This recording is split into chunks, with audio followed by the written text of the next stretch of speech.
But that's true. But then I got to cut the music off because I don't want to delay where everybody is waiting for it. That's right. Because there's always more to the story. Let's do it. I will say you do always make me rush from turning the music down to then going right over to the V-Mix for Brother White's intro. That's right.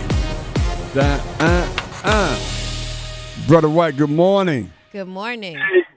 Good morning. How are you all doing? Doing great. Doing good. Doing good.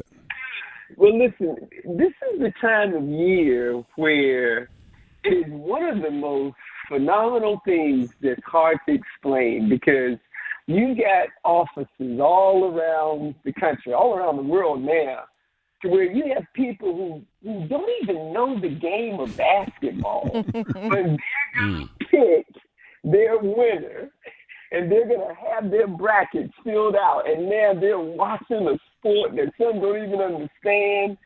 And some of it is because I think if there's one thing that the NCAA tournament reveals is that your bracket is based on your bias. Sometimes I think we forget that this tournament started in 1939 and it only had 8 teams. And then it grew to 16 teams in 1961, doubled in 1975, and then expanded to its current size in 1985. And it wasn't until 2011 that you had the first 4 that was added. Right. So we're talking about something that has been developed throughout time, but ever since it began, it's been based on bias. Robert Davis said it this way: the eye sees only what the mind is prepared to comprehend. Because why would you even try to fill out and predict who's going to win? Because the odds say that if you even to guess the Final Four is 2.8 quintillion to 1.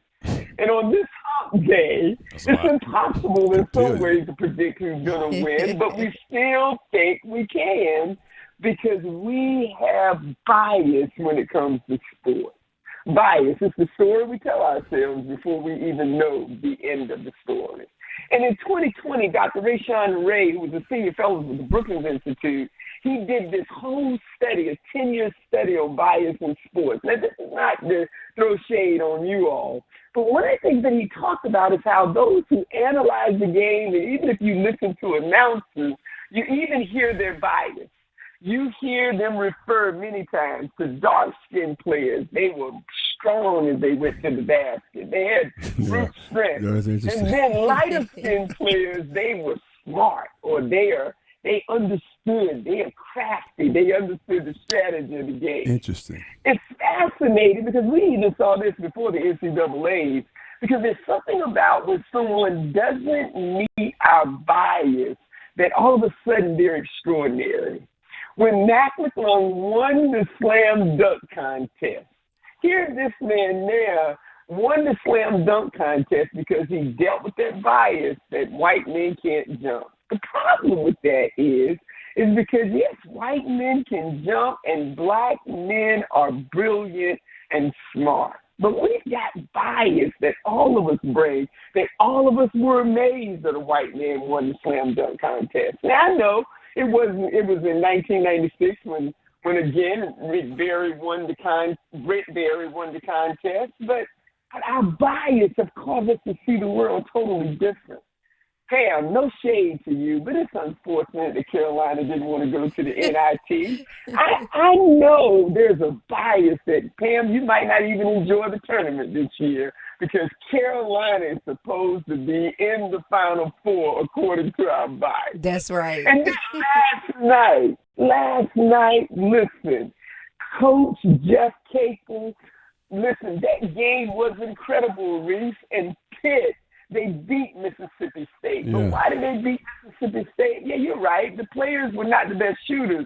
But somebody better give Jeff Capel credit. Mm-hmm. But not only give Jeff Capel credit for being an incredible coach, but his coaching didn't come from Coach K, which many think because he played with Duke. Now, his coaching came from his dad, who was named after, who was the coach at A&T and ODU. But we missed that. Why? Because our bias. And our bias may also prevent us this year And hopefully it doesn't our gender bias from acknowledging one of the greatest coaches in basketball, Dawn Staley, who I pick once again is my pick, that they're going to take the championship in South Carolina. But we might even miss that because of our bias. So maybe we are following the drama on the court and off the court, but our bias causes us to remember certain things. Because we'll never forget 1992, Duke versus Kentucky, and we still don't like Christian Laettner for that. Absolutely not. Our minds. But you know what? We still go back to 1983, NC State, and we remember again when NC State beat Houston and Lorenzo Charles made that basket. Yeah. It's in our brains because our bias really does shape what we think. But maybe on this hump day, maybe we need to understand that we don't need to just be influenced by the moment, but we should be influenced by that which is going to last for a lifetime.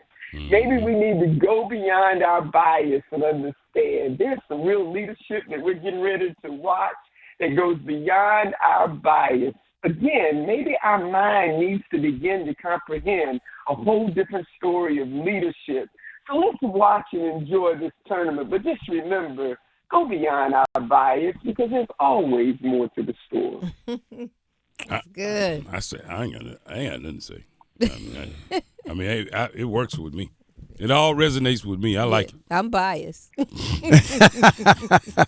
But he asked you to go beyond your bias. You got to go beyond your bias. I got to You gotta push through.